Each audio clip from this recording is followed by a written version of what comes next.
The year is 1857. A Royal Danish Navy ship is trapped in the ice of the Arctic. The ship's captain tells his crew that they must free the ship as soon as possible. All the crew members try continuously to break the ship free from the ice. Soon, night falls, and suddenly they hear a loud explosion. The captain, along with his men, goes to the place where the sound came from. There, they find a dog sled. The captain notices blood stains on the ice. A short distance away, they find a wounded man. The man introduces himself as Victor Frankenstein. But before he could say anything more, they hear a ferocious roar in the distance and see terrifying, human-like creature appears. The captain and his men take Victor onto their ship. The creature, filled with rage, demands that the captain hand Victor over to him. But the captain refuses. In anger, the creature kills some of the crew members and also attacks the ship. The captain's men fire at him, but the bullets have no effect on the captain, and his crew pull up the ladder. Seeing this, the creature becomes even more furious. In anger, it tries to overturn the ship. It is so powerful that it begins shaking the massive vessel on its own, causing the surrounding ice to crack. The captain fires at it from above, breaking the ice around it, and the creature falls into the freezing water. After that, the captain goes to Victor, who has a prosthetic leg. Victor says the creature will definitely return and will keep attacking until it kills him. Hearing this, the captain is shocked and asks Victor what connection he has with the creature and why it wants to kill him. Victor then begins to tell his story, and the scene shifts into a flashback. We see Victor's father, a highly skilled surgeon. Victor's father had a very short temper, and both Victor and his mother were afraid of him. He often stayed away from home and always wanted Victor to become the greatest surgeon in the world. He taught Victor anatomy, and Victor was terrified of him. Because of this fear, Victor obeyed everything his father said. Whenever Victor made a mistake, his father would punish him by hitting him across the face. He never hit Victor on the hand because they would be needed for surgery. Victor's mother becomes pregnant again, but while giving birth to their second son, she dies. This completely breaks Victor, as he loved his mother deeply. One day, Victor asks his father, "You were treating Mom, then how did she die?" His father replies, "No one has control over death. When it's time, it happens." Hearing this, Victor makes a decision. He says that he will become the greatest surgeon in the world and defeat death itself. From that moment on, he devotes himself to his goal. His life now has only one purpose: to bring the dead back to life. As time passes, Victor wants to complete his education. Since his father is almost always away, Victor sends his younger brother to live with relatives and leaves to study at the Royal College of Surgeons of Edinburgh. During a seminar there, Victor demonstrates something astonishing to his professors and seniors. He shows them how he attached the hand of a dead man to another dead body, and the hand is perfectly intact. Then, when he applies a specific amount of electric current, the hand begins to move. It can even catch a ball, and on Victor's command, it releases it. This is a groundbreaking discovery. Victor proudly declares that while birth is in God's hands, death can be conquered. He claims that humans can be made immortal. However, his professors are furious. They consider his work unnatural and against the laws of nature. As a result, Victor is expelled from the college.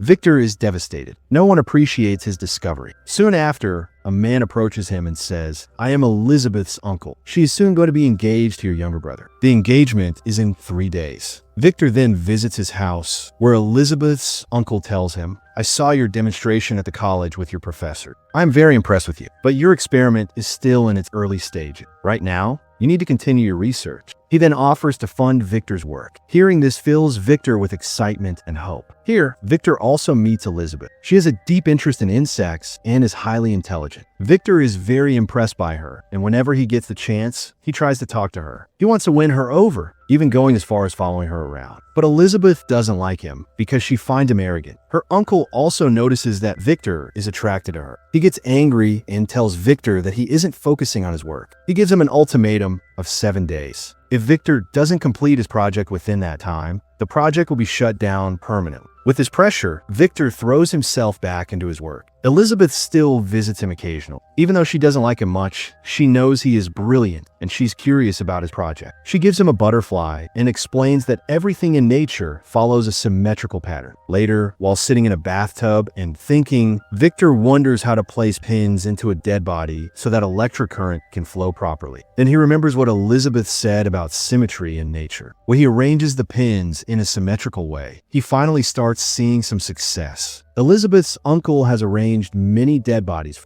Victor takes the best parts from each and assembles a new, complete body. one he intends to bring to life. But for that, he needs a massive amount of electricity. He fits silver conductors inside the body. At that moment, Elizabeth's uncle arrives. Outside, lightning is flashing across the sky. Victor plans to use that lightning to bring his subject to life by generating electric current through the silver conductors and channeling it into the body, giving energy to the heart and brain. Then Elizabeth's uncle reveals something shocking. He says he is very ill and will die soon. He wants Victor to place his brain inside the new body. Victor refuses. In response, the uncle takes control of the silver conductor and says he will only give it back if Victor agrees to transplant his brain into the body. He even promises that once the experiment is successful, he will arrange Victor's marriage with Elizabeth. But Victor knows this is not possible and not right. That's why Victor refuses to agree. He tries to snatch the silver conductor from him, and during the struggle, the uncle falls from above and dies. In the process, one of the silver conductors gets slightly bent, but Victor no longer cares about anything else. He quickly fixes the conductor and channels electricity, energy, into the body. But the experiment fails. The body does not come back to life. Victor is devastated and goes to his room to sleep. Later that night, while he's asleep, he hears a noise. When he wakes up, he sees that the same body he had energized is now alive and standing in front of him. Victor is overjoyed. At first, the creature is very weak. It moves slowly and can only speak a single word, Victor. As days pass, the creature grows stronger. Its wounds begin to heal on their own, but mentally it is like a child. Everything is new to it, and it tries to explore and understand the world around it. Victor, however, grows increasingly frustrated. The creature still only says his name. Victor becomes angry and starts abusing it. He keeps it locked in the basement and even beats it at times. One day, Elizabeth and Victor's younger brother, William, come to visit him. Victor is happy to see them. He takes William with him to show his experiment papers. Meanwhile, Elizabeth hears a voice from the basement repeatedly saying, "Victor, Victor." Curious, she goes downstairs and finds the creature. Instead of being frightened, she is fascinated. The creature, too, seems happy to see her. Elizabeth notices the scars and wounds on its body and realizes that Victor has been hurting it. She confronts Victor and tells him he shouldn't treat it so cruelly. But Victor dismisses her, saying it's not a real human, just a failed experiment with the mind of a child. Elizabeth doesn't agree. That night, she secretly goes back to the basement and spends time with the creature. She talks to it kindly, and soon, the creature learns to say her name as well. Elizabeth. When Victor finds out that Elizabeth has been meeting the creature without his permission, he becomes furious. He warns her never to go near it again. Then he goes down to the basement himself and starts beating the creature with an iron rod. But this time, something is different. For the first time, the creature fights back. It snatches the rod from Victor's hands and bends it within seconds. This makes it clear that the creature has feelings. It can feel pain too. After this, Victor goes to his younger brother William and tells him everything, how Elizabeth's uncle fell and died. He warns that if this truth comes out, it will cause a huge scandal. So he asks William to take Elizabeth and leave immediately. William agrees and takes her away. Victor then returns to the basement and tells the creature that it must learn to say more than just his name. But the creature only adds one more word, Elizabeth. This makes Victor furious. In a fit of rage, he sets the entire tower on fire and walks out. But soon, he realizes he should save the creature. At the same time, Elizabeth also senses that Victor is about to do something terrible, so she turns her carriage back. Victor tries to go back inside the burning tower, but suddenly there's a massive explosion. His leg is badly shattered. The story then returns to the present, where Victor is telling everything to the captain. Just then, they hear a noise outside the cabin. When the captain opens the door, the same creature appears. The one Victor created, the one that had fallen into the icy waters and survived. It has already killed many of the captain's men and now attacks him as well. The captain tells the creature, "Victor said you are a mindless devil," and he was right.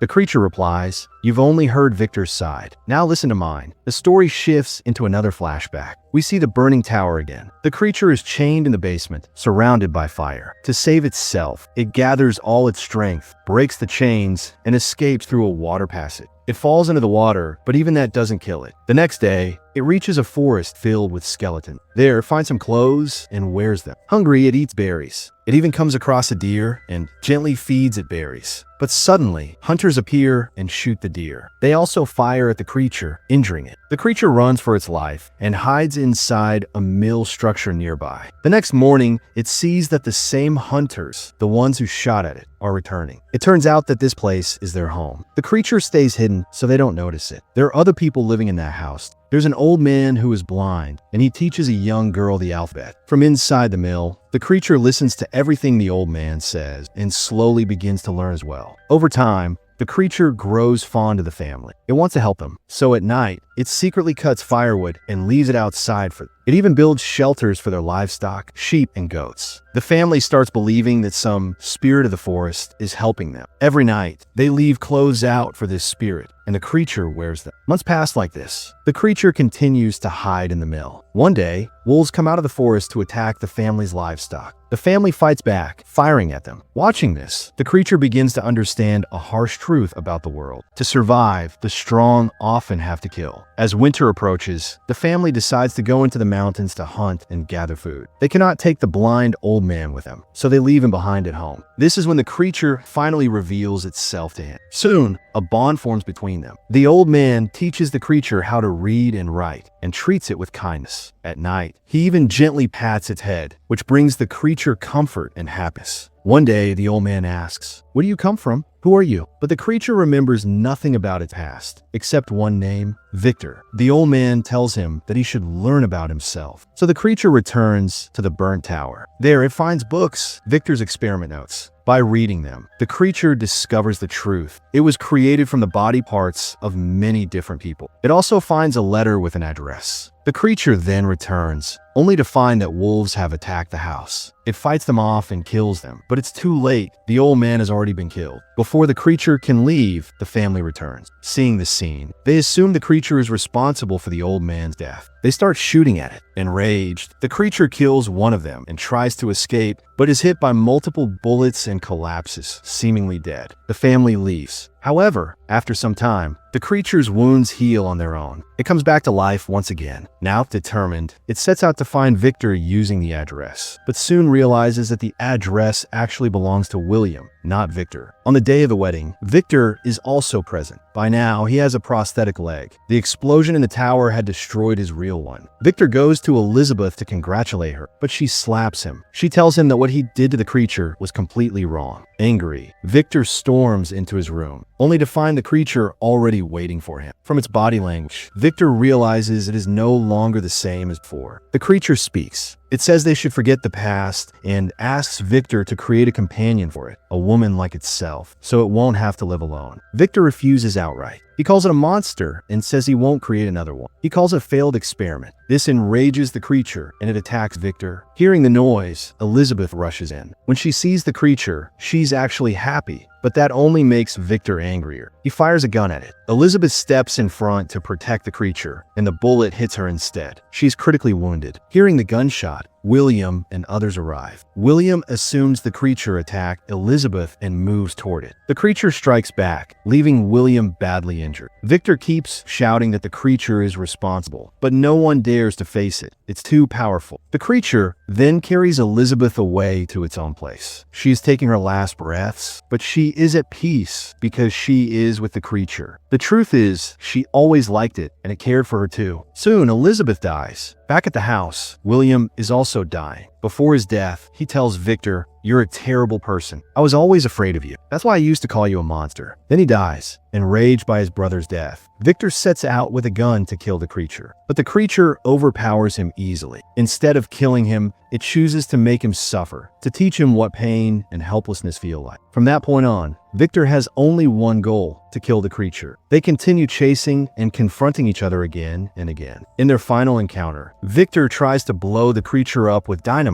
in the frozen Arctic, but the creature catches him, beats him badly, and sets his tent on fire. The dynamite explodes in the creature's hand, but it still survives. Killing it is not easy. That explosion is what led the captain and his crew to Victor. The story returns to the present. The captain stands before both Victor and the creature, having heard both sides. He is confused, unsure who is truly at fault. But Victor now understands. He realizes that everything he did to the creature was wrong. He apologizes. The creature forgives him. It comes closer, and Victor gently places his hand on its head, just like the blind old man once did. The creature feels comfort again. Victor tells it, "You are my son. I created you." The creature calls him father. Shortly after, Victor dies from his injuries. The creature decides to leave. The captain orders his men not to attack it. The creature steps off the ship and even pushes it back into the water, showing its immense strength. The captain then decides to abandon his mission. He realizes that his obsession with reaching the North Pole was no different from Victor's obsession. Blind determination can destroy a person. So they turn back toward home. From a distance, the creature watches the ship leave. As the sun sets, its final light falls on him. He embraces that light, just like Victor once taught him. In the end, it becomes clear Victor Frankenstein was the real culprit. He was always stubborn, driven by obsession. He created the creature, which was innocent like a child. The creature never wanted to harm anyone. Despite being abused, it tried to see the world with kindness. Even at the end, when Victor asked for forgiveness, it forgave him instantly. Victor was the true monster of the story, and he met the fate that such a monster deserves. What do you think?